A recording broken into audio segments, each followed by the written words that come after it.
Hello, guys, and welcome to another edition of Okay. Bangin' Donuts and Mr. Kristopher, episode number 2 of our new not gaming talk show, variety talk show, which might include some gaming, where every week we're going to discuss a new topic, or maybe we won't. We're just going to see where the conversation takes us. I'm Vinny Bangin' Donuts, I'm Banks Michael. I'm Mr. Christopher. He is and that. yes, he is. He's the sexy Mr. Kristopher. And this And week, we're banging donuts. yes, we're banging donuts. We are banging donuts and you. And this week we are discussing the Evil Dead series because it's Halloween weekend, right? And everyone loves Halloween, unless you don't. And we decided to go with the Evil Dead because it's just such a cult favorite. I think it has such a fucking following, right? Wouldn't you guys agree? Absolutely. Absolutely. 100%. It's amazing, amazing movies. Well, and I mean, not that we're going to have time to get into it, but when you think about what sprung out of those movies with Sam Raimi and Bruce Campbell and their careers, I mean, this is the genesis of it. That's actually exactly where I wanted to begin with. Evil Dead 1. Everyone knows Sam Raimi now, but they might not necessarily know him from Evil Dead. Like, they might know him from Hmm. Spider-Man. Like, Spider-Man, you Sure. remember, he did the original Spider-Man. And Absolutely. the story behind that, I just wanted to touch on this briefly because we weren't really promoting Evil Dead 1, but the more we got into it, the more it felt needed to be talked about a little bit because Sam Raimi and Raimi. Sam Raimi and Bruce Campbell grew up together. They were childhood friends, and they Right. wanted to make movies and all this stuff. And they idolized a movie called Within the Woods, which was a real kind of shitty, like, kind of comedy horror movie. And what I thought was great, so they came up with the idea. They wanted to kind of remake Into the Woods, so they came up with the idea for the Evil Dead. And Raimi wrote it, produced it, directed it. Campbell was a co-producer and is the main star. And what I found a great was they couldn't get funding for this movie, and they went everywhere. They were asking family, friends, they were begging people for money to make this movie. Right. And just think if, and they were able to come up with only $90,000 to make this movie, the first one. Right. Just imagine, like, you don't get this cult, this. If they can't get that money, you don't get this cult series, this everything that sprung off the Evil Dead without them begging and crawling for $90,000. No Briscoe County Jr. I mean, where would we be? And he's going, what the Well, fuck is Briscoe County Jr.? uh, do you think like the budget? I mean, the budget had a huge effect I on. actually looked at that on Wikipedia when we were getting ready for this, and it's kind of funny. The budget for the first movie was something like all in was like 750,000 or something like that, and it made like $30 million. No, the first movie made 2.4. Like at its initial run, it made 2.4, and it's the initial theatrical release.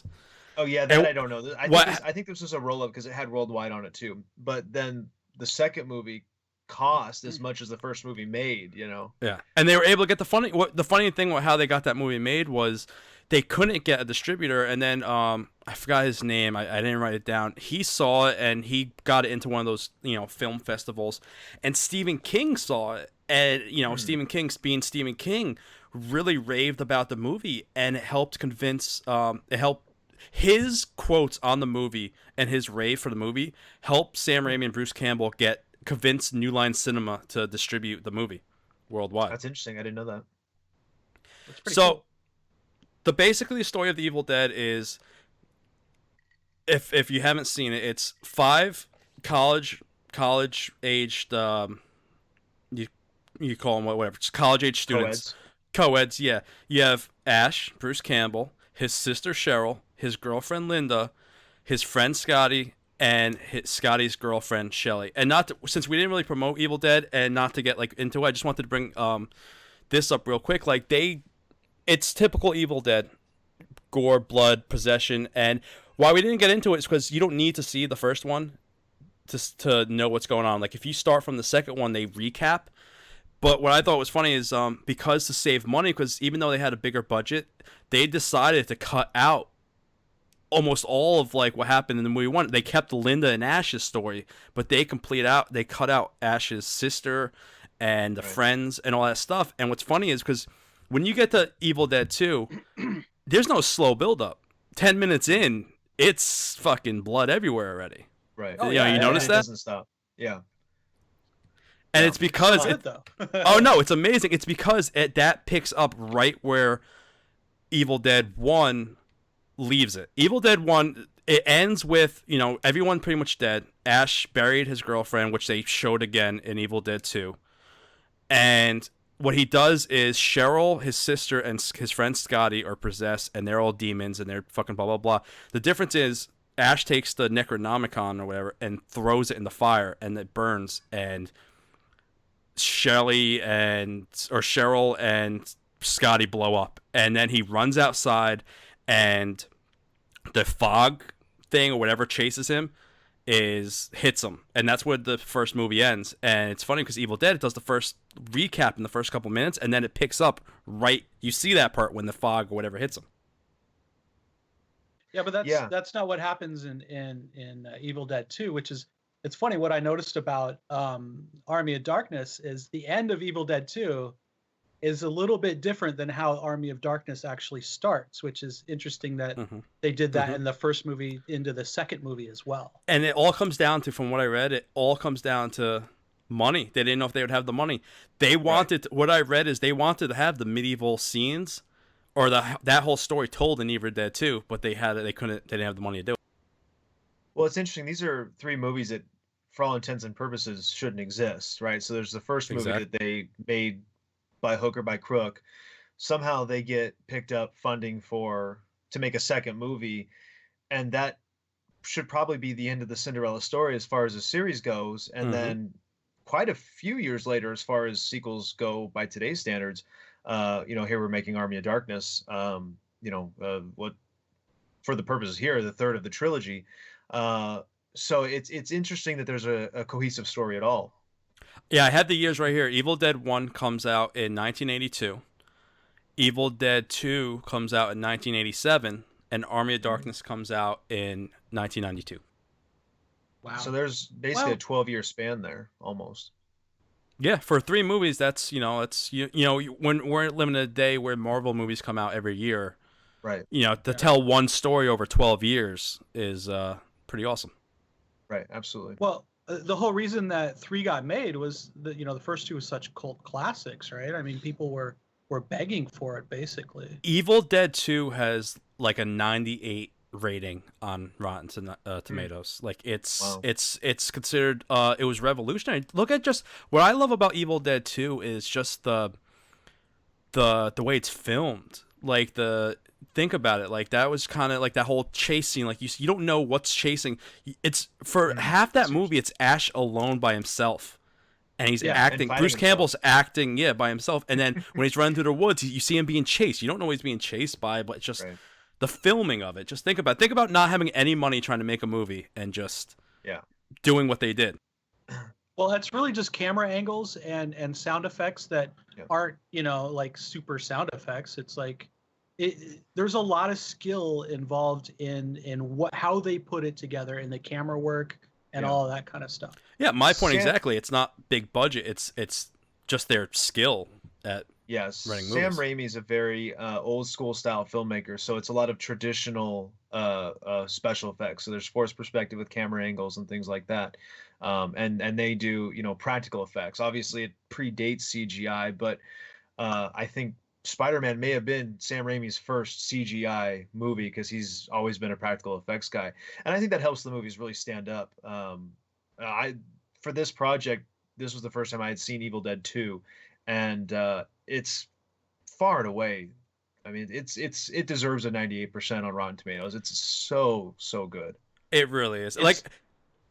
It's bad, but it's good. Like, it's absolutely, really, cheesy. Yeah. It's But it fits its budget. But is it like for its time? Maybe it was like the first movie to probably be like that campy and cheesiness. Like they, a lot of people might copy. Like I do love the going back to the special effects. They probably could have I don't know how much claymation is or how much it is to use Barbie dolls, but that Linda dance scene when she comes out of the grave Oh, that was so and good. the head, like she uses her head and she like dances. I actually made a note about that actually because the stop motion, it's very clearly stop motion animation, Yeah, yeah, but yeah. it's actually very fluid. I mean, I've seen CGI that didn't look as good as that stop motion. And the thing I liked about it, particularly for the genre, it's a really good mix of smooth and cheesy at the same time. So, Yeah.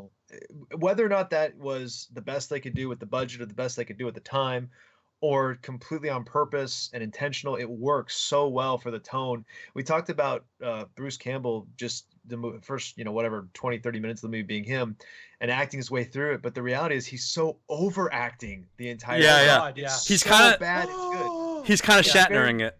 Yeah, exactly. It's so clearly intentional to sort of cross I- that so bad it's good. And probably I don't know when that concept really came to the zeitgeist, but I would think it was either ahead of its time in that respect or on the cusp of the cutting edge for that whole so bad it's good type of filmmaking. I agree. Get back to the Linda part real quick because it's me. So this is 24 hours after, not even 24 hours after she's dead, and she's way too decomposed. Like they could have. she has no nipples. Like it's Well, it's like super- I titty. knew that. I knew that was gonna come up because I'm like, the first thing that comes up and she's like, "Oh, is her breast exposed?" Yeah, Oh, her what's breast going on exposed, but there? there's no nipple. They used like a Barbie doll, Yeah, but they didn't yeah, draw a it's nipple on the just- fucking thing. Yeah, It's magic. Don't question it. magically disappearing nipples. They just I- rotted off. Deadites don't have nipples. It's just- Deadites, which is Deadites. what they call them. Which you don't. I don't think you hear the term Deadite in Evil Dead 2. I don't think you hear that until Army of Darkness. You hear it I think it's at Army the Dark. I had read that you don't hear it till Army of Darkness because I was doing research before I started watching. I had never seen Evil Dead 2. I think I mentioned that. I saw 3 sometime shortly after, Army of Darkness, sometime shortly after it came out.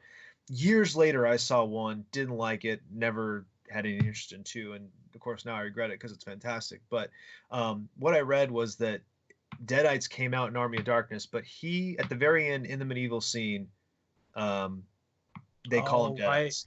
Right. Yeah, So- they might. Yeah, good call. The knights do. The Knights, exactly. Yeah. And I think in the moment that wasn't so much their Deadites, it's that there's these medieval knights fighting these supernatural forces, and that's just sort of the word that they have Yeah. for them. Which makes sense. But yeah, it definitely became the name for them in the third. You know what? Going back to like the whole series real quick. You know what's funny is I remember. I think I own Army of Darkness somewhere on VHS, and I remember seeing 2 when I was young, but I didn't see 1 until years later. Mm. But then I saw, and I never connected. I kind of knew the story of 1 because they rehash it in 2. So the first couple minutes they're rehashing it, and I never put 2 and 2 together. Not to like pun it, but because a different actress plays Linda, I didn't connect. It's the same Linda. I'm like, why is this guy bringing all this shit happened to him? He lost all his friends in the first movie. Why is he bringing this new girlfriend back to that cabin where all this happened? I never realized that it was a continuation of the same day. Like I always thought it was just a whole nother time. I'm like, why the fuck's this guy bringing another girl to his fucking cabin? Well, and I can almost beat that because again, having seen Army of Darkness first, when I saw, again, and so Army of Darkness I probably saw in like 93 or 94, way too young to be watching the movie. Seeing Evil Dead 1 sometime around 2002 or 2003 probably. I'm spending the whole movie waiting for the chainsaw hand, waiting for the boomstick, waiting for the one-liners, waiting for the slapstick that never comes in the first movie because the first one's such a like A to Z kind of horror flick. And a little bit in 2 also. Like the real slapstick one-liners isn't really until Army of Darkness. The one-liners definitely aren't in 2, but there's definitely that slapstick starting to work its way in. Yeah. In number 2 for sure. But yeah, so I had zero interest in Evil Dead 1 or 2 just because 1 didn't meet my expectation of based on having seen 3. And you were probably too young to realize like it was just this small indie project. Oh yeah, I just figured it was a low budget B. I mean, I knew what a low budget B movie was, but I certainly didn't have the affinity to appreciate it. Yeah, I mean, you have to be older to really appreciate, some of the type of humor that's going on. Did you guys notice like the humor kind of evolved in Evil Dead 2. Like it was a little bit more not serious, but it was toned down in the beginning, and near the end, I kind of Mm. felt like it got larger and larger, the Ev- campiness. yeah, Evil Dead 2 Maybe. is it's a little bit of a darker humor. Like it's not as Yeah. slapstick. Like there's some slapstick, but it's not. It's like darker humor. I would say, like with the mother in the cellar and just the creepiness and like the hand and then all that bullshit. Yeah. Well, and I wouldn't be surprised if they were sort of working that script as they were making the movie. Yeah, right. You Like know, there's so many inconsistencies. Like at one point he's getting sprayed with blood, and then 3 minutes later he's only got the gashes on his face, Yeah, and he Yeah. has no blood anywhere. And it's that's like all the movies. yeah, it's true. I it love was, how so I love all the funny. different blood too. Like some of it's real thick, oozy, and some of it's just Yeah, it's just you yeah. can tell it's just water with red tint to it. It looked like red soda sometimes, like Yeah. when it's coming out of the Yeah. cellar. It was Yeah. code Yeah. red. Yeah. Yeah, right. Oh, depending on the quantities they needed, might have been a cheaper construct. So we're Right. talking about the budget of like we're talking about more of the making, but if we're talking about the Mhm. movies themselves, so basically we kind of said what the first one was, and the second one opens up with the same thing, and it's a little bit different because obviously the Necronomicon is still there; it's not burnt like in the first one, and so what happens is it's day 2, and Ash is going crazy. The Deadites, you'd call it. What happens is, in case like you guys, no one's seen the movie, he brings, they go to the cabin to get away to, probably fucking all that stuff and drink. And they find this, this professor's stuff in their recordings. And they turn on the recording box, and it's the professor talking. He's talking about him finding the Book of the Dead, the I just said I can't. Necronomicon. Necronomicon. Yeah. The Book of the Dead. And they play it, and he translates it and recites words which raises pretty much the darkness. Right. The dead, and it's Invites it into the yeah, house. exactly, and it's like the Come on. book was written by, I forgot what they called them, the old ones or ancient ones, I forgot what it was. I don't remember. That's the people who wrote the book, and it's like in human blood, or from just the seas were red with blood, and that's what it was used to write it, or some prophecy. Yeah, Right, it was right. it was the The blood. blood that was is used written to with write blood. the book. Yeah. Hmm. And it's like bound in like human flesh or something like that, and so you assume that, and he mentions like in like the recording that like his wife was possessed, and he had to kill her, and he couldn't bury her body or dismember her, so he just threw the body in the cellar. So that's the whole creepy cellar thing. Henrietta, like how creepy. That to me, that's one of the creepiest scenes when you see the Yeah, Deadite pop absolutely. out. Henrietta.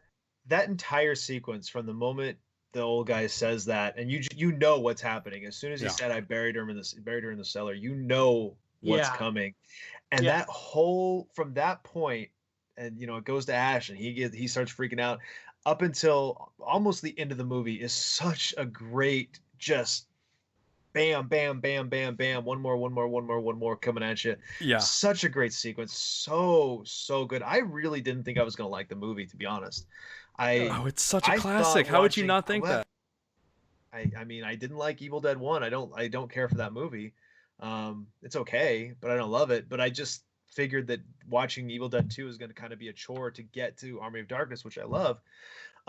So obviously pleasantly surprised, but that sequence specifically, and just it never stops, and it's so much fun, and it's so good, and it's so on point. Fantastic. I love it. It And seemed like a turning point when they did the cellar part. Mhm. It really seemed like as far as like the comedy involved. Like at one point when she comes out of the cellar and she's very obviously hanging from something. I mean, Yeah. obviously she's supposed to be floating, yeah, and she's obviously hanging from something. And her bodysuit was just hilarious because like a Fat it Man was suit. so obviously fake. Yeah. It's like kind of guts on the outside and things like that. I just feel like that was definitely a turning point in Book- the movie.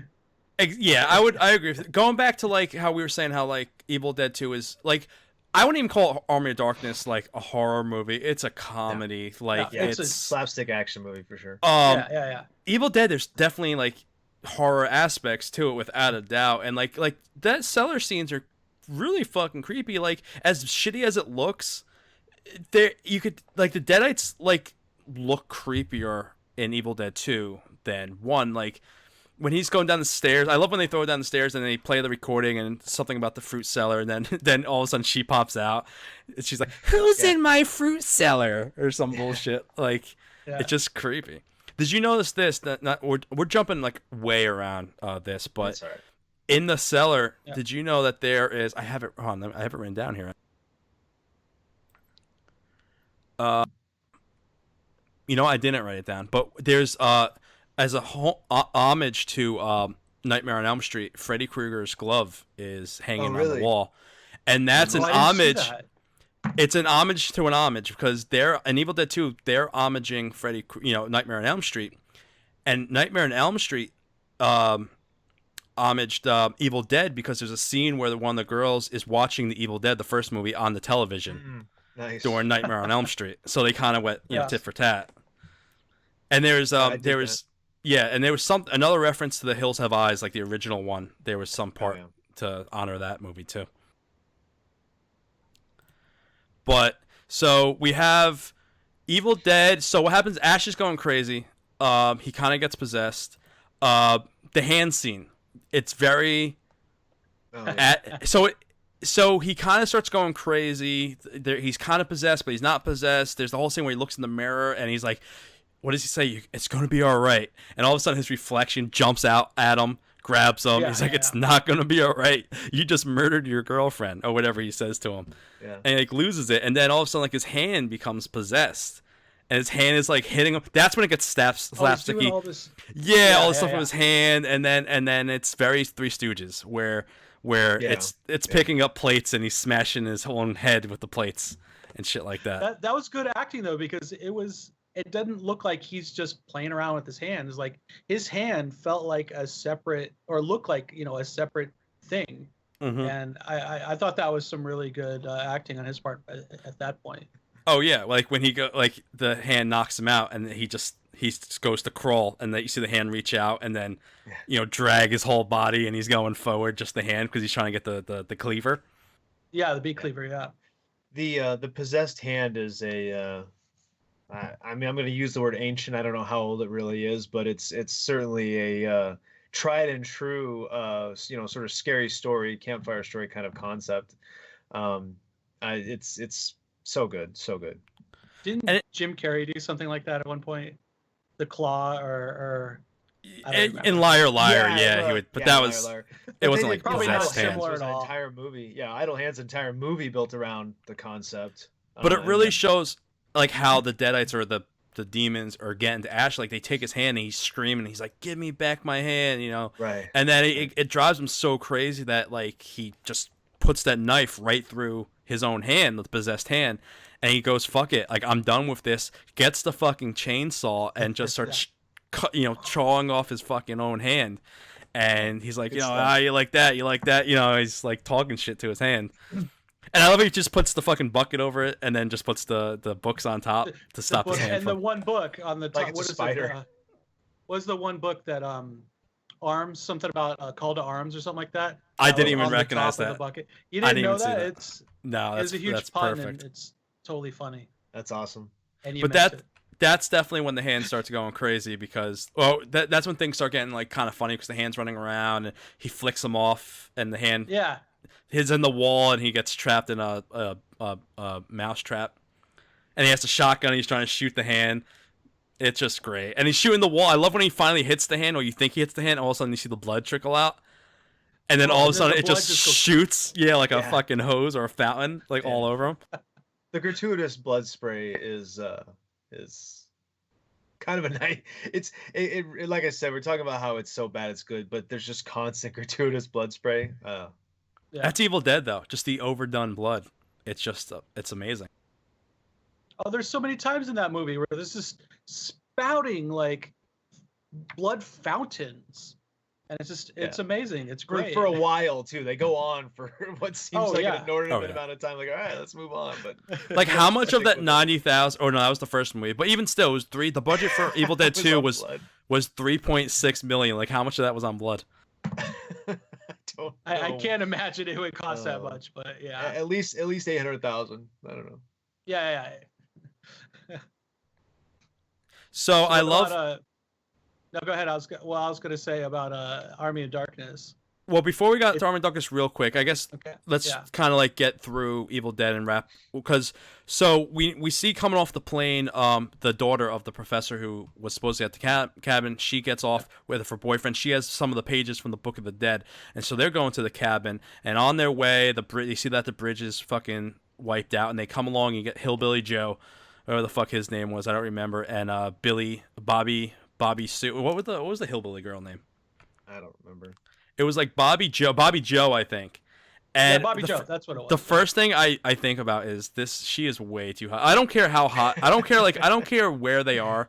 He's straight up hillbilly, crooked teeth, overalls, and she's pretty sexy. She's dipping, which is gross. She's got caps and perfect eyebrows and she's not really with this guy. Yeah, he must be really good in other ways. Yeah, huge penis. Let's just say, huge penis. He's ugly as but he's got a huge penis. Bobby Joe, wait till you see my dinger. But so he says, oh, there's a trail, and they go up to the cabin together. They head up to the cabin. We go back to the cabin, and Ash is losing his shit. He has fucking a cloth and duct tape over his fucking sawed-off hand, which makes no sense because I would feel like there would be a lot more blood loss. I feel like it would be like some art. You don't see him seal it. Stopped immediately.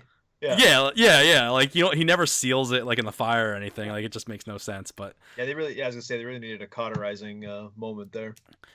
But you see him. That's when he starts really losing his shit. Like all of a sudden he has a scene and he has a shotgun. He's freaking out. He looks terrified. He goes to sit down on that chair and the chair breaks. And to me, this is one of the funniest parts, but creepiest parts at the same time of the movie. Is all of a sudden the moose head or the deer head looks over. Oh yeah, I love the white eyes and just starts laughing. Yeah. Like how creepy is that? I don't know what they did to make the moose head do what it did, but it looked so awesome. Like the way it contorted. Yeah, because that's practical effects. Great. That's not. Yeah, there's no CGI. I imagine it was probably, and I'm gonna call an audible here. I'm gonna find out, but I bet you it was Stan Winston Studios. What is he? He made monster movies, making the costumes for. Yeah. I mean, all those old monster movies here. I mean, he made the aliens in Alien. He made the Predator costume. So as far as cool. Yeah, Stan Winston's, the man. Yeah. So.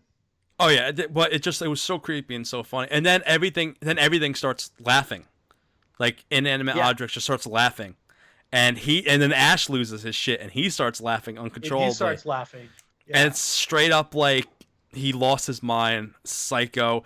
The moose's head is laughing, the lamp's laughing. Everything's laughing, and my favorite part is when he just like starts going like that, and you see like the lamp like is doing it too.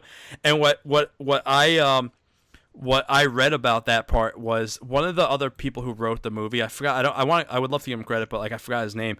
They were just joking around, and he had one of the bendy lamp, and he started making it laugh, and just like hysterically laughing, like going up and down, and that kind of gave them the idea to make like the whole room, like just every object, just start laughing at Ash.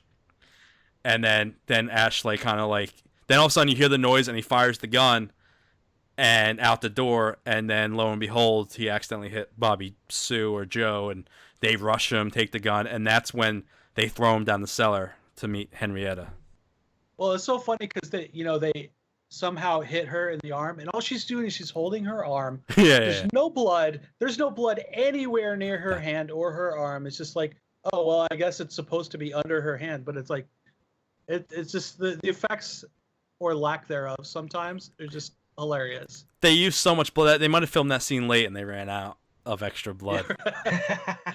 No more blood. We're done. Because if you go a little bit farther on, if you want to go a little bit farther on, like when they go and they see like with the girl's dad, the professor or whatever, he comes in like spirit form. She's not holding her arm. Like she got shot, but she just forgot, I guess. So she don't feel anything. Don't let the story get in the way of the plot. Yeah. So Wait, what? why fuck that all up? But that's great. Like we talked about the cellar scene, and then the professor comes to them and he says, "Listen, there's passages you got to read from the Book of the Dead to make the evil come to human form, and then once it comes to human form, you read another passage and it'll send it away to like open up a time portal." And what I thought was kind of crazy, when Bobby Joe was running the fuck out of the house, and then she gets attacked by the the trees. Right. What I forgot to mention, what's kind of crazy in the first movie, where this is kind of dark for a fucking movie, Ash's sister does the same thing, and they tie Ash's sister up, and the tree tortures her and rapes her. Oh, yeah, like it's like it's a darker really scene in the first movie. Yeah, the tree like rapes her. So so we gotta assume that he was it was the next day, so he's probably still horny. So we gotta assume that Bobby Joe also got raped. So well, it's weird because when the tree starts tearing at her and trying to go in her mouth and stuff, it starts tearing her clothes. I'm like, okay, great, we're gonna see some tits, and it never happened. No, there's there's no tits in this movie. It's rated R, but Chris there's no is very tits. disappointed. He's like, "Fuck this movie." Yeah, he's more disappointed than I am. He's saying that now in 2016. I would understand back in 1987 or whatever if you had that reaction, but in 2016 you're mad you didn't see a boob. Yeah, come on, I need some nipples. Isn't it a standard for rated R horror movies that like there's definitely supposed to be some type of tit, especially from that era? From that era. This era, like the remake of Evil Dead had tits. I haven't seen it. But anyway, like so. Let's we're wrapping up Evil Dead, so some more people die, everyone ends up dying except the girl, and they read the first passage. We won't even go into him collecting the papers from the cellar, but they read the first passage, it comes to life, and she's about to send it away, and all of a sudden the hand comes back and the hand stabs her and she's dying, and the tree that I hated. That's the one thing about Evil Dead that I'd say I hated, when the evil manifests itself in the flesh. They kept saying in the flesh. It's a fucking tree. It comes out as like a giant tree. Yeah. Well, I thought that was too cheesy. It's a fleshy tree, how you don't know that. Well, I did like when he takes the chainsaw and shoves the chainsaw in its eyeball. That was pretty cool. Yeah, and there's all this like, what was it, blue or green? I think it was blue blood that came out. Yeah. Yeah. Yeah. It's just and the last one was blue, and it's just like all the other blood in the thing, obviously. Yeah, it was. It's like they couldn't decide on a blood color. I don't know. Well, I guess the demon wouldn't have red blood, so. Yeah. Do you think that tree scene? True that. Do you think that tree scene was in any way inspired by Japanese pop culture and some of their weird? It sounds Japanesey, but has Rami does he have a history of? I have no idea. Japanese pop culture. I have no idea. It just feels like it. The more I didn't think about it till in the moment just now, but it just really feels like some of that weird tentacle shit that they're into. Yeah. Well, maybe that was the inspiration. Like, you think Sam Raimi put that evil on all of us? Yeah. Maybe he was. Porn in it. Yeah, maybe he was chasing some Japanese pussy at the time and wanted to impress her. I don't know. I'm not drunk enough for this conversation. Yeah. Just keep drinking, Banks. Keep drinking. Yeah. What are you drinking anyway? I didn't know this was a drunk stream. All my streams are drunk streams. No, it's not. We will probably have one at one point, right? Well, we got probably next week. No, not next week. Oh, yes, well, before we announce, we're not going to announce next week yet. But I'm not being drunk for that. That's a lot. I need to concentrate. But where the fuck are we? Where were we? Oh, we're wrapping up Evil Dead. We're wrapping up Evil Dead 2 because the tree, and then as her dying breath, she says the last passage, and the tree release ash, and you see the time portal and the tree and the car and everything, and all of a sudden it doesn't stop, and he's like, how do you turn it off?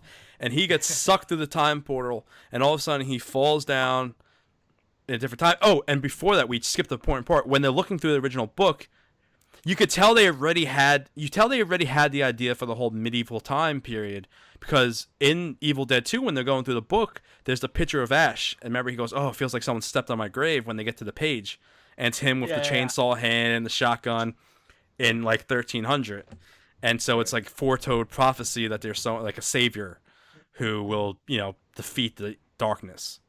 Mm-hmm. So he gets sucked through the time portal, and all of a sudden, he's in the year 1300.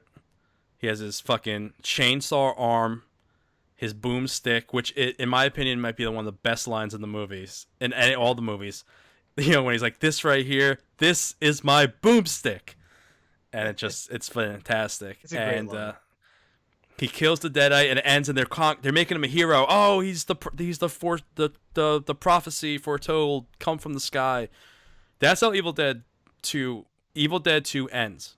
Mm-hmm. That's not how Army of Darkness begins. No, it is not. It's completely different. I'm like, what? Wait, what happened here? Yeah, tell us how it begins, Chris.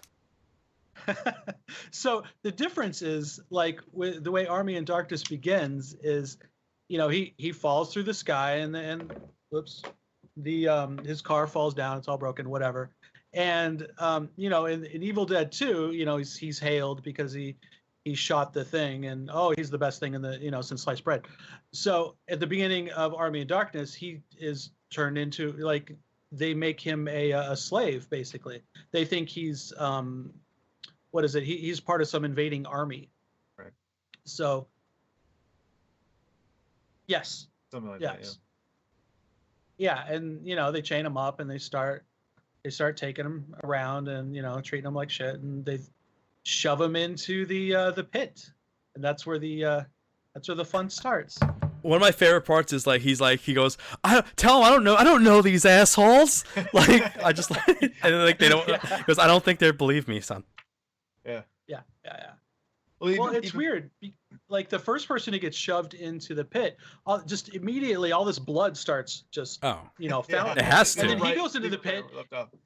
Yeah, he goes into the pit, and he has like a fucking fist fight with some, that doesn't make any sense. I mean, come on. He's the chosen the first one. Guy instantly died, and then the second kid, he's the 'Cause second Ash one to go in, and he gets to fight. He has retarded magical powers. Like, Sam Raimi confirmed, like, he always envisioned Ash as just being stupid, like he's just dumb, but he somehow gets, is the chosen one. Yeah. And that's you mentioned it, but even before that, this is where the one-liners that really became a staple for Bruce Campbell as an actor, but for the way the franchise remembered, is in that slavery scene when he's standing next to Redbeard or whatever his name is, and he does the whole you got two things, Jack and shit. Yeah, Jack left town. Jack left town. That's setting the tone for where this movie's going. Well, let's talk about maybe talk about the evolution. Like, it seemed like Army of Darkness was very aware of the things that the audience really tuned into on Evil Dead 2, and they just ran with it with Army of Darkness. Like, the subtle humor, it was more subtle in Evil Dead 2 compared to Army of Darkness. Like, I think, but they just ran with it. Like, I think Bang said, like, the first movie is more serious. As it goes along, Ash gets stupider and funnier. Yeah. Well, and I think Army of Darkness could stand alone as a Indiana Jones parody in a lot of ways. It's got all of those story points that Indiana Jones has. Just you're replacing Nazis with zombies, and you're replacing the suave swashbuckler with, like you say, this sort of do-gooder idiot, with a sharp tongue. Who in video games does Ash Williams remind you of? Who, like, where this famous video game character is pretty much a copy of Ash Williams? What system is it on? I mean, I can think of PC. some examples. And PC. And came out later. It's not Leisure Suit Larry. No, he's not going. No. Duke Nukem. I know that's a game you play a lot. Duke Nukem. Dude, Duke Nukem there was a lot of Ash Williams in it with the one-liners, the puns. They used some of the same puns. I was gonna say, I feel like Duke Nukem is an amalgamation of all of those movies from that era. And actually, it's funny you mentioned that, because one of the things we talked about possibly doing today was They Live, and that's another movie that was huge influence on Duke Nukem. But I think that character, the Duke Nukem character, is just such an amalgamation of all of these Yeah. pieces of Well, I history of know America. they pulled a little bit, like I know they pulled a little bit of Evil Dead, and like you said, they probably pulled a little Yeah. bit of everything, but they used some of the same lines. I want to quote, like, this is one of the best lines. Like, Ash just comes out of the pit, has his somehow has his boomstick. Somehow, I don't know how he gets his shotgun back, but somehow he uses it, and the guy's about to kill him. He shoots it, and he breaks the thing. And this just shows how crazy he is, but doesn't know it. This is one of my favorite quotes. It's a little bit long, but he goes, "All right, you primitive screwheads, listen up. You see this? This is my boomstick. The 12 gauge double barrel Remington, S-Smart's top of the line. You can find this in your sporting goods department. That's right. This sweet baby was made in Grand Rapids, Michigan. Retails for about $199.95. It's got walnut stock, cobalt blue steel, and a hair trigger. That's right. Shop smart. Shop S-Smart." Like, he goes into the whole ad. Yeah, he used to work in Shop Smart, and it's great. He does the entire. I would kill for a double barrel walnut stock cobalt blue shotgun for $109.99. I would kill for right. One. Like, what is that retailing now? Like $4.95. $5. Yeah. And it's probably a synthetic stock at this point. It's unlikely. Oh yeah. No, it's not gonna be walnut. So Ash gets out of the pit. He fights the monsters, fights 2 of them, kills them, gets out of the pit. They all believe now that he's the chosen one to deliver them. He lets Duke of Henry go and all that bullshit. And they go. Army of Darkness it's not a slow. None of these movies are slow. The first one's a little bit of a slow build up, a little bit, because they're building the plot. But Army of Darkness and Evil Dead 2 are not, and they just go right into it. Like, Army of Darkness also starts out with retelling for like the first 2 minutes or so. A little bit. I like the way they did it though, because they kept doing the flashbacks to S-Mart a little bit. Yeah, and it's they like added those. Like, it's the crazy weird guy in the sporting goods department who's telling all these ridiculous stories. I dig that. I enjoy that. Where it's definitely an evolution of Ash. Like, they definitely changed the character. Like, he's not in the first movie. He's not, like, we said it. And then Evil Dead, he starts getting a little bit, and then Army of Darkness, he's this buffoon, dumbass character, and that he's always been over the top. Yeah, over the top. Just the one Ash line character pun that he's been ever since. Yeah, groovy. Just give me some sugar, baby. He just like kisses that girl, and it's great. Hail to the King. That's a big one. That's one that Duke Nukem stole. Oh, they all treat him like a freaking king, feeding him grapes and things like that. He's like burping and. What's that? He's like burping and he's just pigging out. It's great. The big giant turkey leg.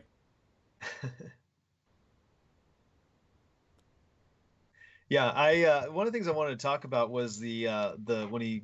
I honestly didn't remember the scene until I watched it again the other day. Is where he's fashioning the hand, the prosthetic hand, out of metal, and I'm wondering, and I don't know, but how far back does the steampunk movement go? How old is that concept? Because is that true. a steampunk hand though? I mean, for all intents and purposes, it is. It's a robotic hand, right? That doesn't even exist by today's standards, let alone by 1300 standards. That he just fashions, he just makes it because just because he can. Because he can, he knows how. He picked it up in the sporting goods section of. Well, he worked in hardware, so he worked in hardware. So, but I wondered when I was watching it if that was perhaps the genesis of that fad, if you will, or movement. That's a good point. I would have no idea. I have no idea when that started. Now I know it's based. It's I'm possible. Googling it, but if it shot out steam, I'd say definitely. But it was weird. Like you don't really like you see him. You don't know if you really even see much of like the innards of it. You just see him screwing the fucking hand a little bit, right? Like I don't know how. Like how did he mold it? Like they don't show any of that. It's just all of a sudden he has it. Well, it's a bunch of it's a bunch of snap cuts, right? So you do see a little bit of it being fashioned, and then you see him like strapping it on, and then you see him like tightening it and like tweaking it and stuff like that. And then he goes and grabs stuff. But like there's the close-ups of it when you're seeing the hand, it's very clearly intended to be kind of what today we would call a steampunk prosthetic hand. It's true. It's true. It looks really cool. Oh, it looks awesome. Yeah, Like it looks bad. I want one. him being Ash, like he masturbated with that hand. Yeah, I mean, you Oh, don't that feel sounds it. rough. Yeah, it's the perfect. It's the stranger. It's the perfect stranger. Yeah, perfect stranger. Yeah. Ah, if you Come on. lube it up with some WD-40, man, that'd be perfect. Oh, did you see just work at the it. one? This is totally off topic. Did you see the one guy who had the prosthetic arm, and he was on some TV show, like a morning show, and they're like, okay, well, how does it work? So he pushes a button, and it starts doing this, and it's like that was the last setting that he had it on. That's not real. It's That's real. not I real. saw it, and he I was don't so believe you. embarrassed. Yeah, I would have been like, don't- I'm working the shake weight. I'm trying to build up Yeah. those tries. build I up the mechanical arm. Uh, I don't so- believe you. No, it's I would- true. I will Shoot. get the link. We talked about this. I just looked at it though. Is look at the movie posters. Yeah. Side by side. I mean, that's the evolution of the movie right there, of the series, I Yeah. should say. yeah, Right, know, right. yeah. It's The like first someone one's did that on definitely, purpose or something. Yeah. Yeah. yeah. But no, Bangs, that is like an amazing point. The first one's definitely more creepy, more horror-y. The other one, it's a smiling skull face, but with human eyes, so creepy but a little comical. And then Army of Darkness is just fucking ridiculous. Well, Ash, he's all that's the Star Wars chiseled movie and poster right there. Yeah.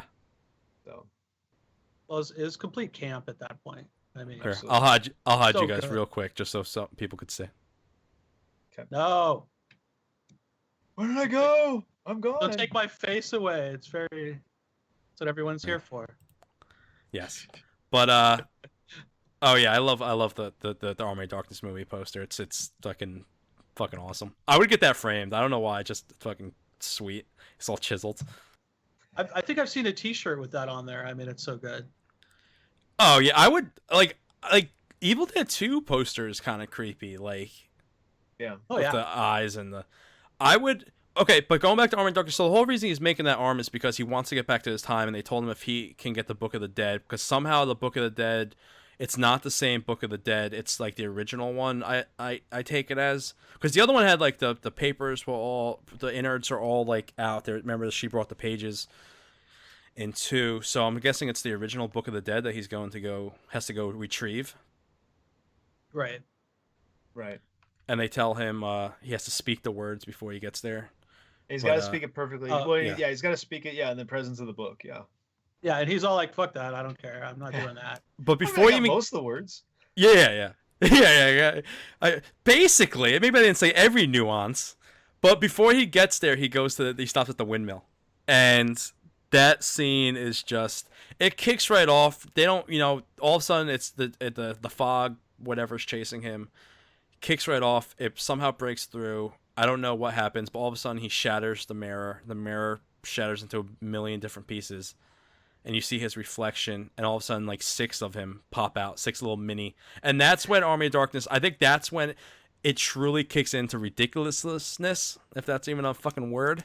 Yeah. It's when the little mini ashes come out. It is when you say it right. Yeah. Yeah, I don't speak good. Okay, fair enough. But Go how do you ahead, guys? continue. No. You tell me. Like, what do you love about that scene, or hate about? Oh, it's so slapstick. Like when they're going around, the little guys, and at one point, he throws this little fork and pins this guy, against the wood. And my favorite part was when the Bruce Campbell's face got stuck on the stove, and then he has to reach out and get this thing to pry it off. That was hilarious. And there's nothing on his face. Like he just burnt his face and he just spatuled it off, and it's just nothing there. It's not even like burnt. It's just it's fine. Yeah, it's perfectly fine. Then he It was sings stuck London there Bridge. for no apparent reason. He goes singing London Bridge is falling down to squish the guy, and he has the nail and it goes through his boot, and he falls down, and then they finish the song. Like, it's just fucking ridiculous.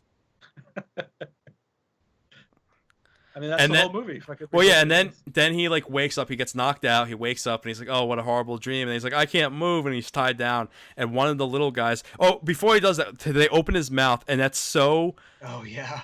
That's so bad. Like Army of Darkness, we didn't even talk about it, but Army of Darkness obviously had the biggest budget out of all of them. It had $11 million budget, and the effects on that part were pretty fucking bad. It was green screens, not even like I don't even know if you'd call that. There was I think that particular scene was actually used a projection screen, so they had Bruce Campbell, Ed Ash projected onto a movie screen, just a regular movie screen, and then they've got Bruce Campbell playing the Lilliputian, sort of mimicking jumping into his own mouth. But it just looked so like them squeezing his nostrils. It didn't even like it wasn't even close to looking good. For 1992, they could have done that better. Yeah. But they jump in, especially when you consider that Terminator 2 came out the same year. Yeah, oh, geez, exactly. Yeah. So Jurassic Park was the year after. Well, they were much bigger budgets, but Sure, still, 11 million is no small fucking chunk of change. No, that's a for a horror movie. That's a good budget. Even today, that's a decent budget. Oh my god, do you yes, for a think horror movie. Yeah, were they limited? I don't think they were limited by the budget. I mean, maybe they wanted it to look the way that it did, like as campy as it was. From what I read, even though it was such big success, cult followings, for some reason they just were given a hard number. They had to ask for more money. They had a whole different ending they couldn't shoot because they didn't have the money to do it. Yeah, but they included that ending on one of the DVDs at like a director's cut DVD. Yeah. I didn't even know about that until we were preparing for this. I'd like to go find that. Yeah, I don't think I've ever seen it actually. Yeah, but I just saw the S-Mart one, S-Mart ending. What we need to talk about is so the thing goes into his mouth, and all of a sudden you hear him, and he goes, "I love that too." He goes, "Oh, I'm gonna get you." So he goes to there's water boiling in a teapot. Yeah, just randomly, and he picks it up and he just starts chugging it. No effect on it. Yeah, no effect on his mouth at all. Somehow it just goes right to the stomach, boiling water, and you hear it like screaming, like it's burning alive. And he goes, "Oh, I got you," you know, all this shit. He's bragging, and all of a sudden he's itching his forearm, and all of a sudden he puts it out, and he has a pussy on his shoulder. It's one way of describing it. It's an eyeball. It is a fucking vagina. I get what they were doing, but they needed to slit the shoulder a little bit to make it look like it was coming out, and it was an eyeball, but they had to emphasize the lids a little bit too much because if you just had the eyeball, then it would look like an extra third eye, so they had to emphasize that there was an eyeball. It's a vagina. That is a labia majoris and a labia minoris with an eyeball in the middle. He knows the technical term. Yeah.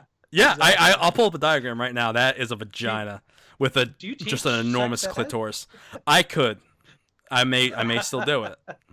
Yeah. If they ever let me into school again, I may take that up.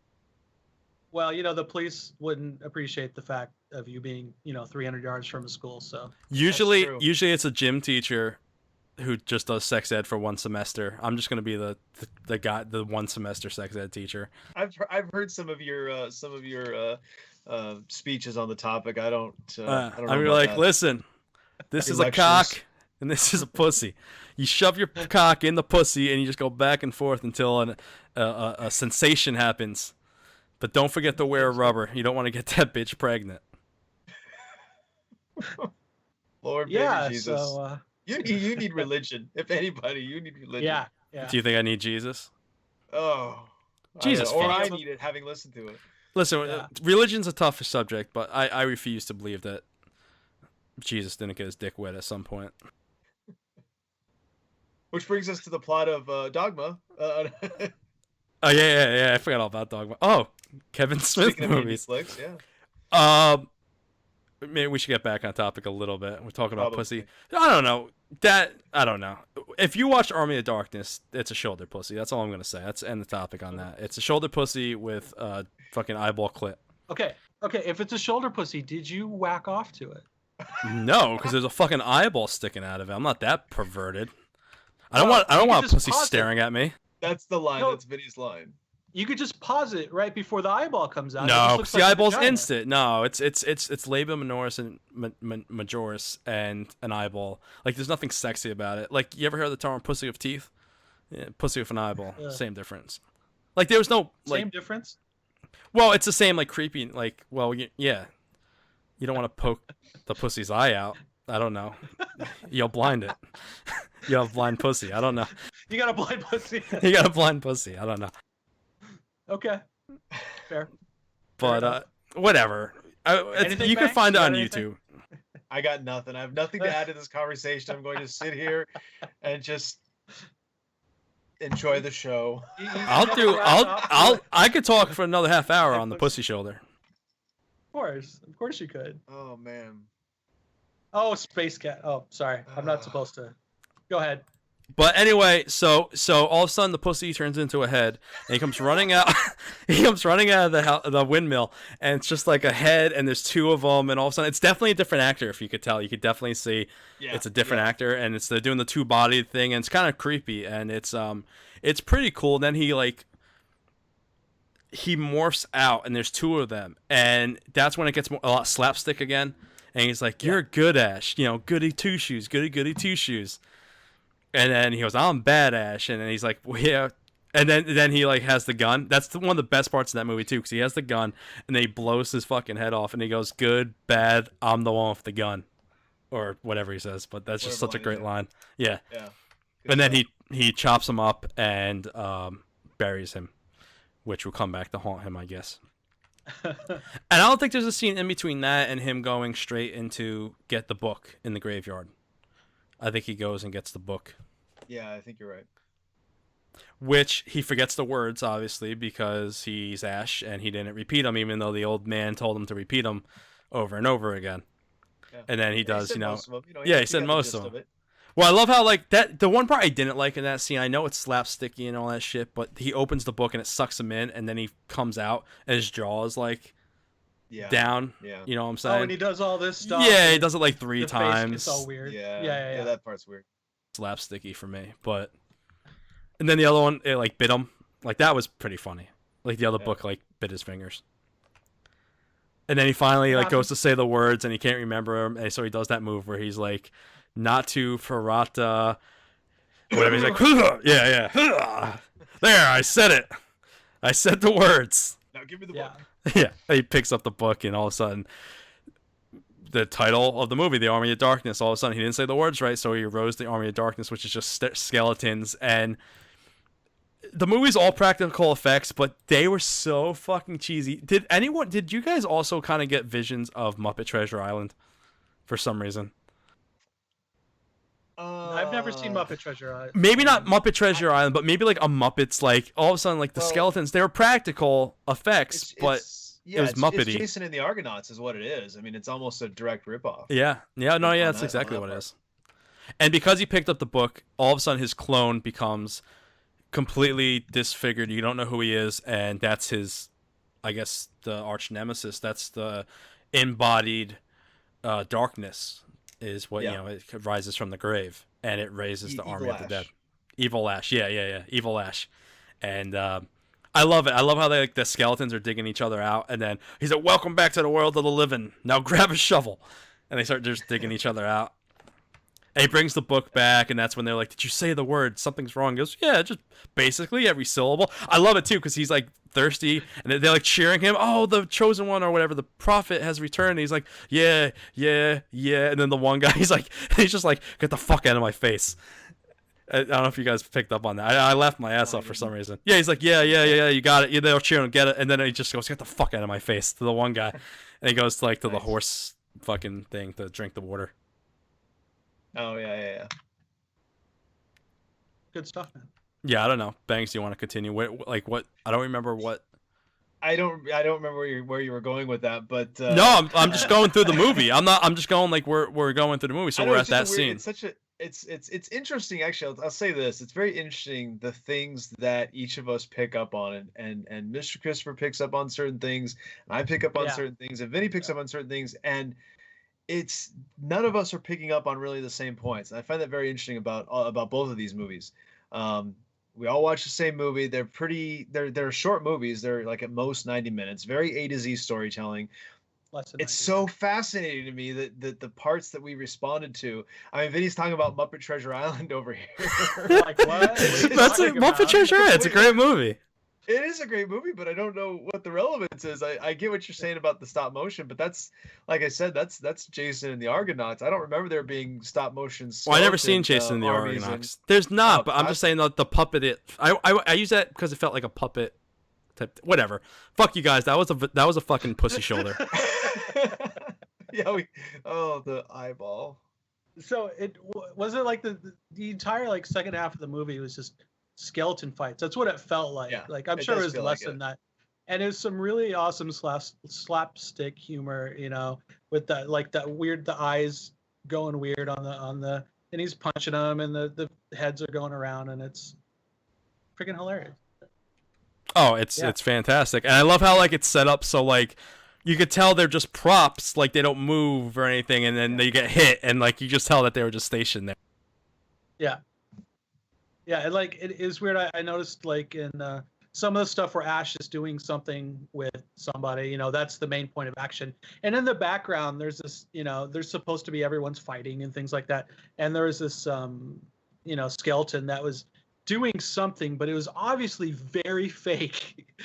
And you're not supposed to be like looking at that while Ash is doing his main thing. It was just hilarious. Just the background, fake skeleton fight stuff. Oh, it was. People at home or people watching the whatever isn't going to be able to the podcast. This is the picture of the eyeball, and I just want to tell you that is a fucking vagina. I don't care what you guys say. Look at this thing. I'm going to put it right on Banks's face. That's an eyeball, God, but like you can't see the. I don't have the cursor, but there's there we go. That's your new face. Actually, it's an eyeball. It's a pussy eyeball. This is That's a vagina. Okay, that's all I'm gonna say. All I'm gonna say, that's a vagina. Okay, and I'm getting put hair around it. That's put hair around it, and then just black out the eye part, and then. Well, I don't know about you, but I like my vaginas hairless. But oh, whatever. Believable, not believable. Don't have a problem with the things that I like. All right, we removed the pussy's gone, but I had to prove that point. That is a vagina. It is an eyeball. It looked like an alligator eyeball, actually. To me. Are you one of those people who takes the Rorschach test or whatever the fuck that's called? Rorschach, yeah. Yeah, Rorschach test is like, oh, that's a pussy. Oh, wait, that's a vagina. No. Okay. I've never taken one of those. Listen, I'm not that big of a perv. At least it's not that big of a perv. There's limits. There are limits. There's limits. Vinny has limits. I don't know what they are. Honestly, if we were gonna get deep here, I don't know who I am. I don't know if I'm that perv that hides it in public or it's a show. I don't know. I don't know if it's an act or not. I have no idea. He's forgotten. It's just, he's living. I've forgotten who I am. Yeah, I forgot who I am. Because I know how to be polite. I've never gone to a job interview where I wasn't offered the job. Like I'm very good in public, but at the same time, this is me. Once I get hired, I become my. Don't put the show on your resume. Yeah, do not ever tell them what your nickname is. Because they're gonna find this and Dick Nasty. They're gonna say, "Oh, that guy, yeah, oh, yeah, God, Dick Nasty, yeah, Dick Nasty." That's not a good nickname, sir. I have to say. Yeah, it is. I have a nasty dick in a good way. It's a no, good. There's no such dick. thing as good nasty dick. Dick Delicious, then? I don't think so. Dick Delicious sound better. What has happened? We could agree to disagree, but we're going off the rails. We were talking about the skeleton fights, and there's that head skeleton guy. Right. What's his Evil name? Ash. Does he have a name? That's Evil Ash. Yeah, it's supposed to be Evil Oh, Ash. okay. Yeah. And he kidnaps the woman, the one that Ash, which I love. We didn't touch on that. Ash just like this is taking place over 48 hours. Ash just lost his. He had to chop up his fucking girlfriend, Linda, in the first movie and in the beginning of the second one.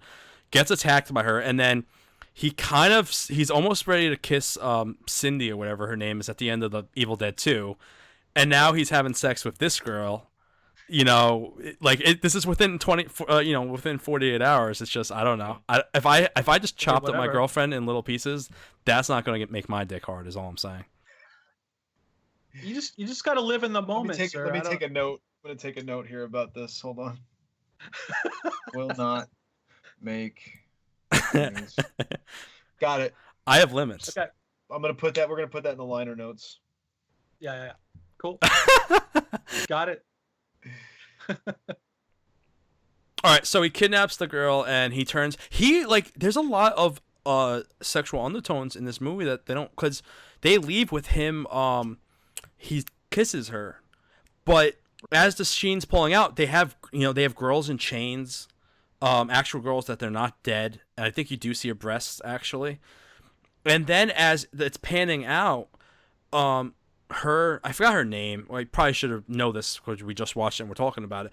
But he's tearing her top down, which makes you believe that, like, again, it's another rape scene that they kind of don't show you, but they kind of, make you believe it might have happened, which is kind of like you don't think about it. I don't know if you guys picked up on that. I mean, I get what you're saying. And thinking back on it, I suppose you're probably right. But honestly, in watching the movie, I didn't pick up on any of that. The only reason, maybe because I watched them back to back, and I know like the tree rapes the girl in the first movie, and Sure. there's a little bit of tones like that in the second one, with when she again with the tree. So I don't know. Maybe it was just fresh in my mind that these Deadites just like fucking human women. I don't know. Right. But and he turns her, and it makes me think like a kiss isn't necessarily gonna just do that. So something else happened.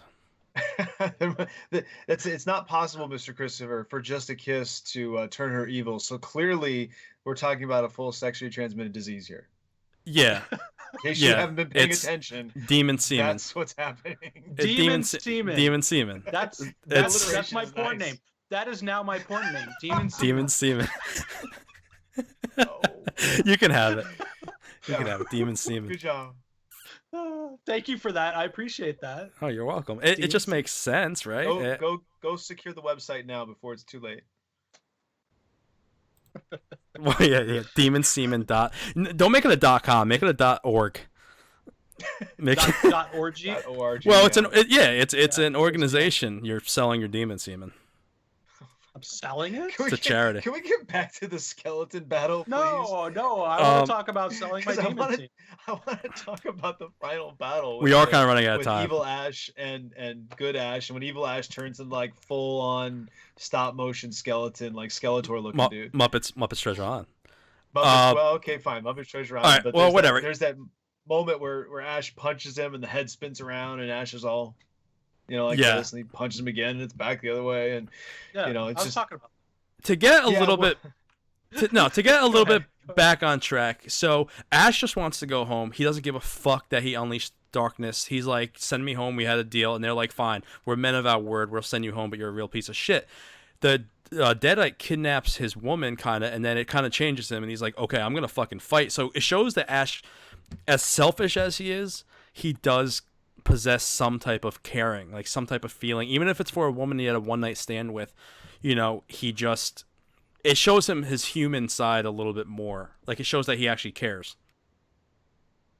I don't know. That's how I got from it. I guess I just did not did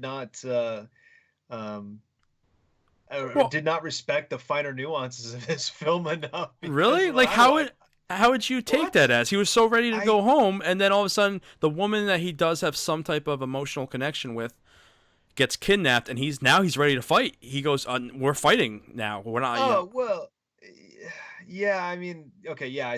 In that respect, but I guess I just didn't think of it as a.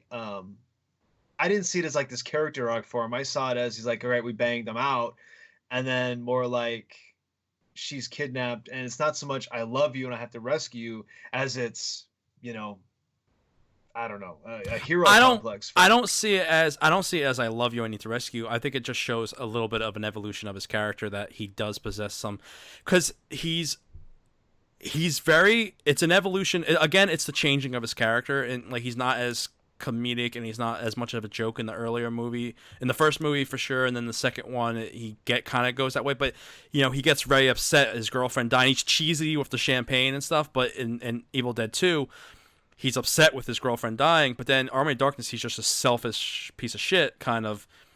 And I think it shows some type of evolution or some type of maybe de-evolution, that she gets kidnapped. De-evolution? Well, if you're going to go with, like, it seems like he did care at some point about his ex-girlfriend, and then all of a sudden he goes from not caring anymore, selfish, and then now he's, like, ready to fight. So he asks, who's with us, and they're like, we don't have enough men, we should leave the castle. And then he gives this whole speech, and they're like, oh, then the fucking guy with the mutt chops or whatever, the Fu Manchu is like, I'll fight with you. And they all kind of like, rally, and then we don't have enough men, and we're like, we'll call for Duke Henry the Red and all that shit. So how much do we love the montage of them prepping? Like they have like a day, and it's like a whole. They bring the car in to fight. Yeah, he's teaching him to fight, and Ash, he has no idea how to fucking fight. And then they open the trunk. It's like Coca-Cola and chemistry 101, and he learns how to make gunpowder. They make like little explosives, and the guy holds it over the flame, and it's just, I love a movie that doesn't need fucking montage. No, montages are they're integral to comedy, like comedic movies. Montages, yeah, that's what I think. Montages were very 80s, and you see that it's because it's right out the 80s too. Right. So it's you needed a montage. Every movie had a montage. It's an interesting choice for a montage though, where he's where they're prepping for this war. It's almost a disconnect, but in a way it works just because it is so ridiculous. He's training them how to fight. He has no idea how to fucking fight. He's just doing a college kid. Because don't forget, he's still supposed to be a college kid. Right, but they're just doing like 80s action movies. Yeah. Reenacting shit he's seen in Ninja Turtles. Yeah. Right.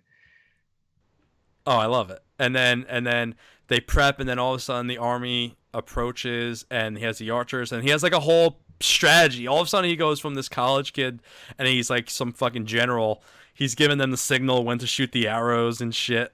It's like perfect. Yeah. He's boss. He turned into a boss. Oh yeah, it was fucking. And then it's the whole battle scene, because I know Bangs, you wanted to talk about that. So like, what did you love? Like, what's your favorite part of that battle scene? It's because that's a good chunk. It's just. Yeah. Well, and it's sort of a generic battle scene, but then it builds up to the point where Ash and Evil Ash meet, and to me that whole exchange is so good, because it's a real it's kind of like a Zorro sequence as far as the sword fighting goes, but then it's just mixed in with all these like breaks for almost like Spider-Man. It's like these breaks to drop a line or to hit a spot or do a slapstick, and then like I said a minute ago, when Evil Ash becomes whatever skeleton, when he burns up, it burns up, his flesh burns off. Right, and they like kind of exchange some punches at this point, but the point when he's burned off to the end of the fight is almost as long as everything leading up to it, because they're stopping so many times to like crack wise on. Oh yeah, and he goes uppercut. Go ahead. No, he goes, I got a bone to pick with you. Right, like that was his line. Right, and then this uppercut that sends him like cannonballing out into space until he explodes. I mean, well, if you really watch that, Evil Ash like won that battle. Like he fucked up himself.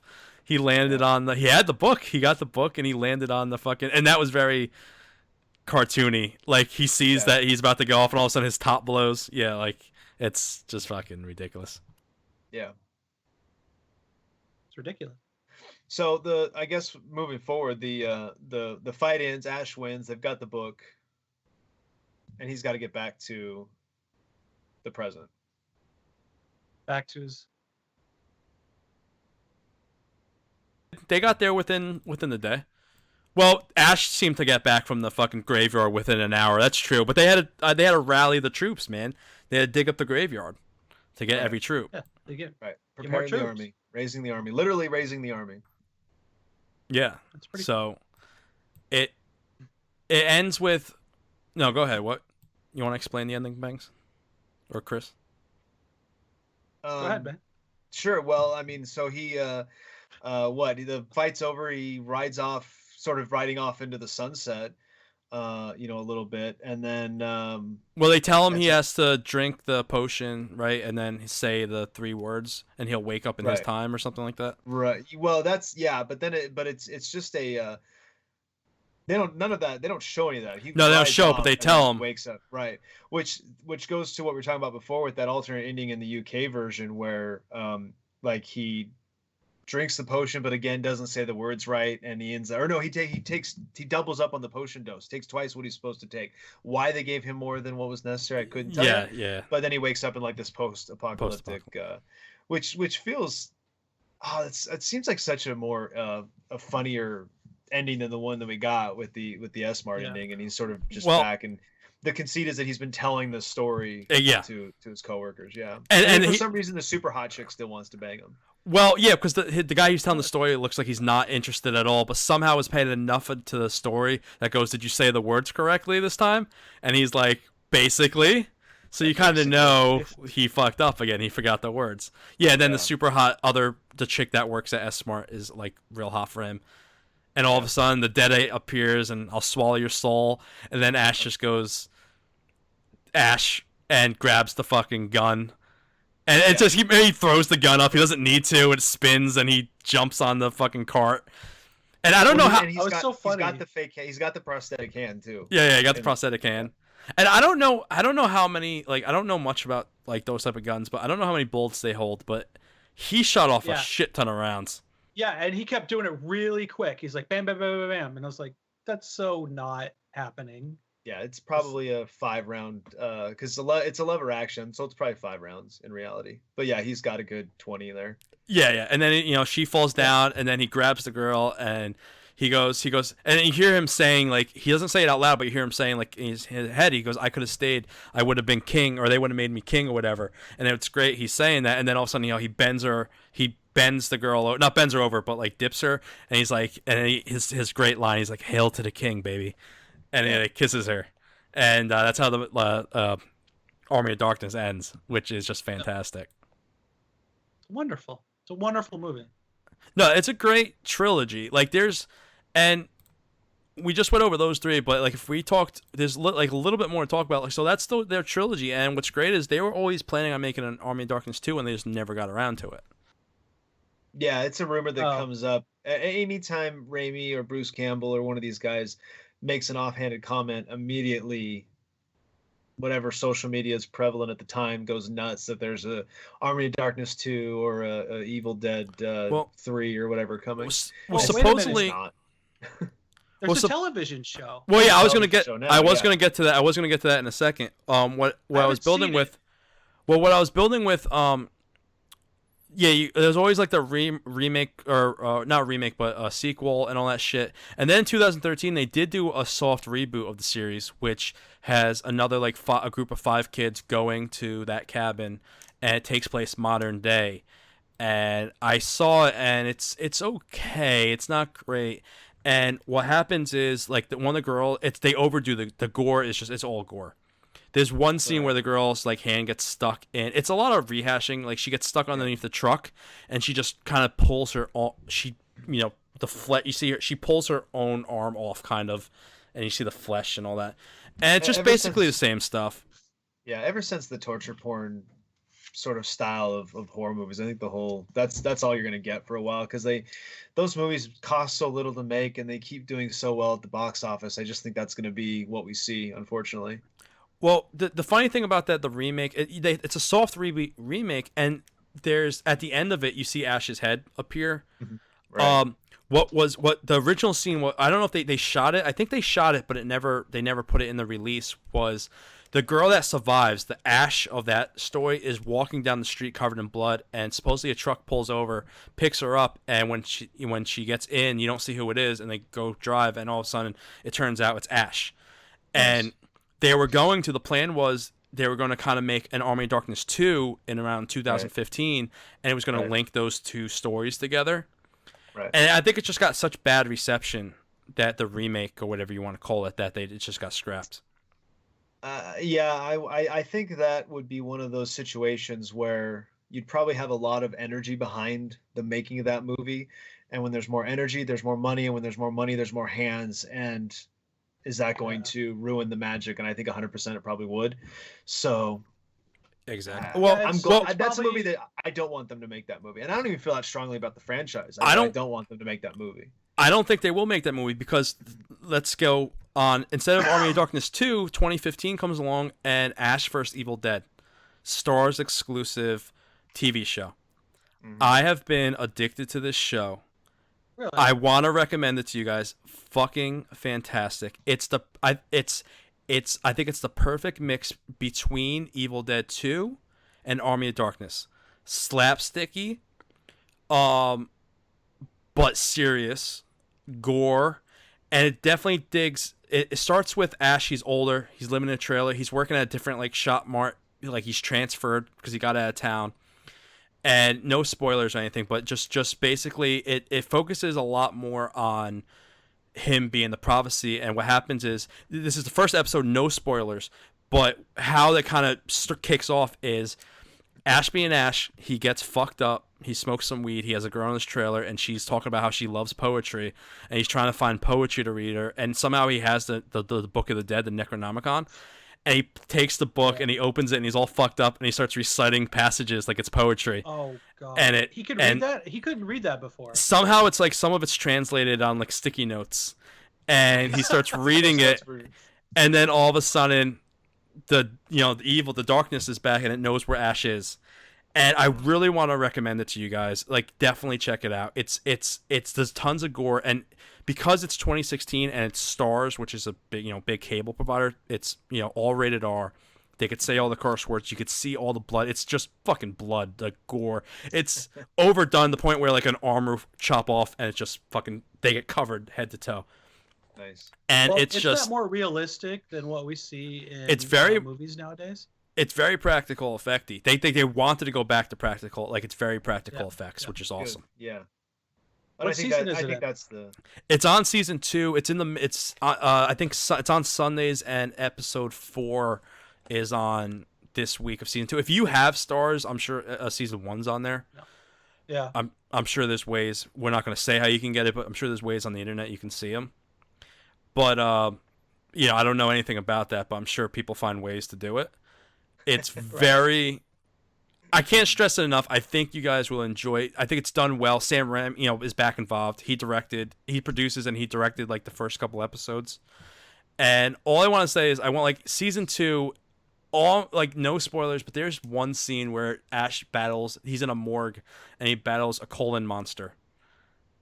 Colon monster? Yeah, and somehow it drags his head up the rectum, and all you see is the dick and the balls, and it's the guy has a Prince Albert, and he goes, "No, not the asshole, not the asshole," and the dick is on Ash's forehead. You sold it. You sold it to me. But it's the perfect blend of evil, because sold me off it. I sold you on dick and colon. Yeah. Anal. Prince Albert, I'm right there. But it's definitely.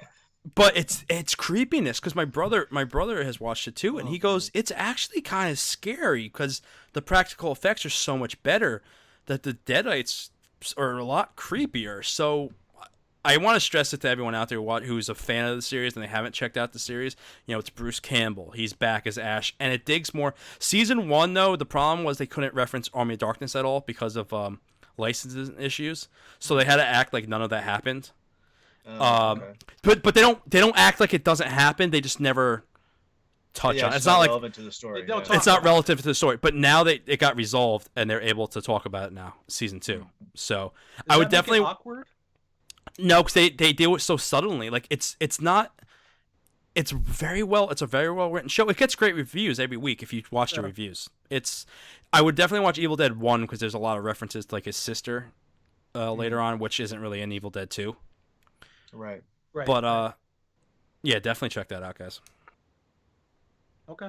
And we'll see. before we wrap up, because we're running out of time. I think just to go back to like the Evil Dead influence on pop culture, you see Ash like there's video games made. I don't know if you guys, they're like kind of real shitty, but all the way back from the Commodore 64 or whatever, there was an Evil Dead game made. Was there? Yep. I tried looking for. I was actually thinking about streaming. The one came out for PC, but I couldn't find it. There's 2 PC games, a PlayStation 1, a PlayStation 2. Ash has appeared in Mortal Kombat 10. I think there's plenty of comic books. There's Freddy. Well, there's Freddy versus Jason versus Ash comic series. Yep. And it's just like Ash Williams has made his way into pop culture. That comic book was actually a spin-off of a movie that was in pre-production. that was going to be the sequel to the Freddy versus Jason. They were going to add Ash to the series. I remember seeing something like a script like. Yep.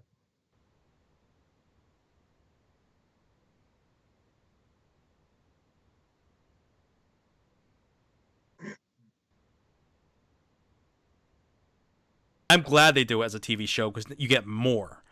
The only disappointment I have with the TV show, they're only half-hour episodes. They're not hour episodes. Interesting. That's particularly interesting for a cable network. Exactly, and it's great because it leaves you wanting more, and they could pack a lot more action.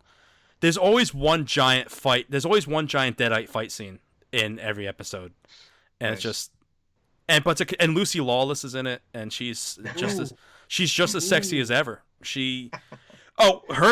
Her character, like they tell you right off the bat, so it's no story. It gets deeper into the book on how the book was created, and so you'll learn a little bit more on how the book's created and stuff. So, all right, moving on from series. No, does this series have any similarities to the Buffy the Vampire Slayer series?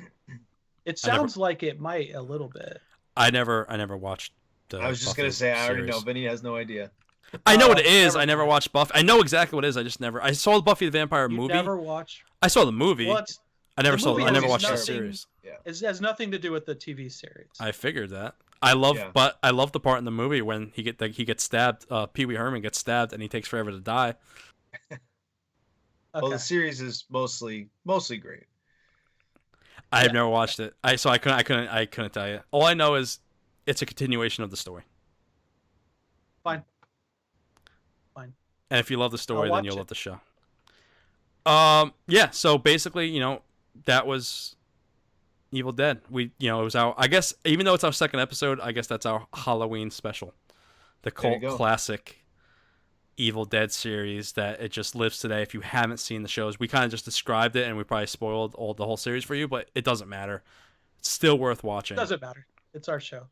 If you haven't seen it at this point, that's not on us. It's not on us. But I'm saying, even if you feel like you haven't seen it and then you're like, oh, but I know exactly you watch it. Like, because we didn't get to talk about everything, obviously. It's not about the story. It's about how how it the plays out and the acting and all of that.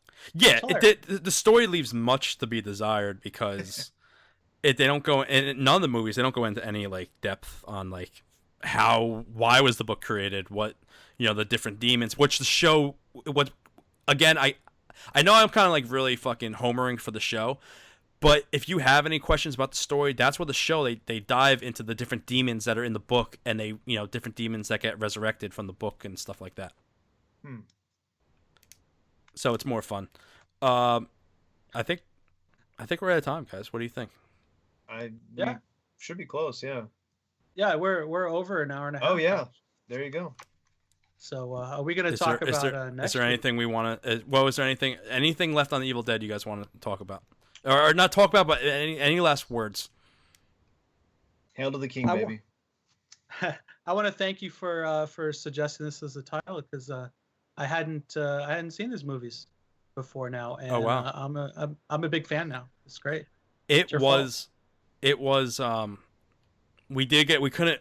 were stuck a little bit. We'll be honest here. Like we knew we wanted to do something Halloweenish, and we were going back and forth with ideas, and finally it was just like, fuck Evil. I might have forced it, which I apologize. I was just like, we're doing Evil Dead, and so I didn't mean to do that. But well, we were also wishy-washy for like 2 days, so yeah, it was rough. We needed someone to say something. Right. It worked out though.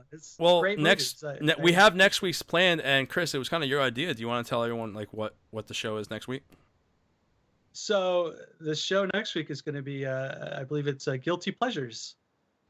It's going to be our Guilty Pleasures, and we might touch on some things that might be similar to Vices. That's what Guilty Pleasures maybe turn into. But yeah, so look out for that next week.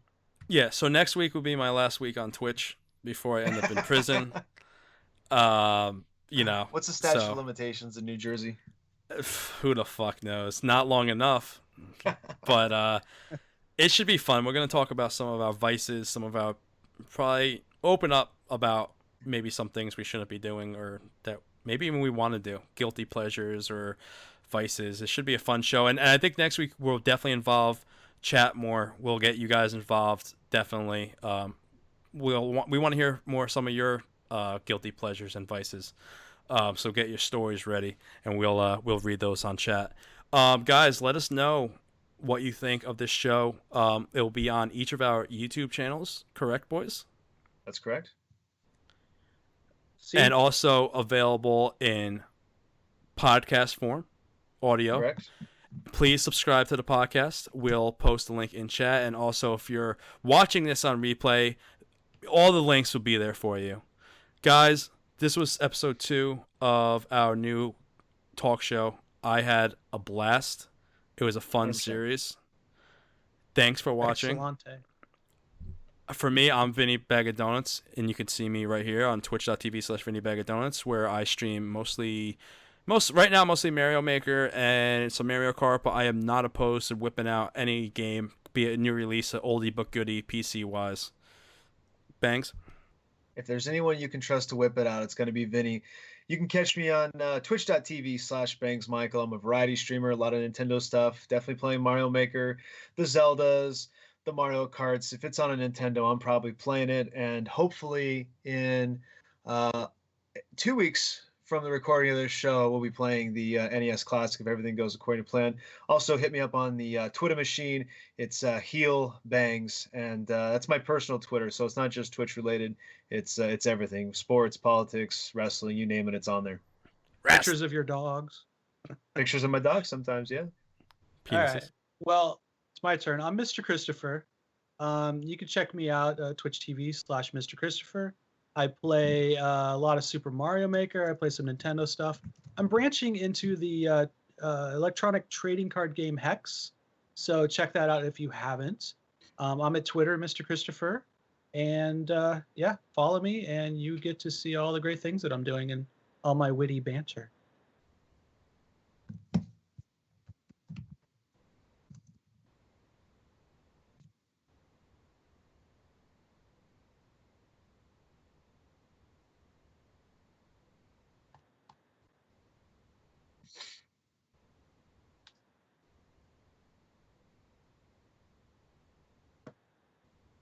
Later.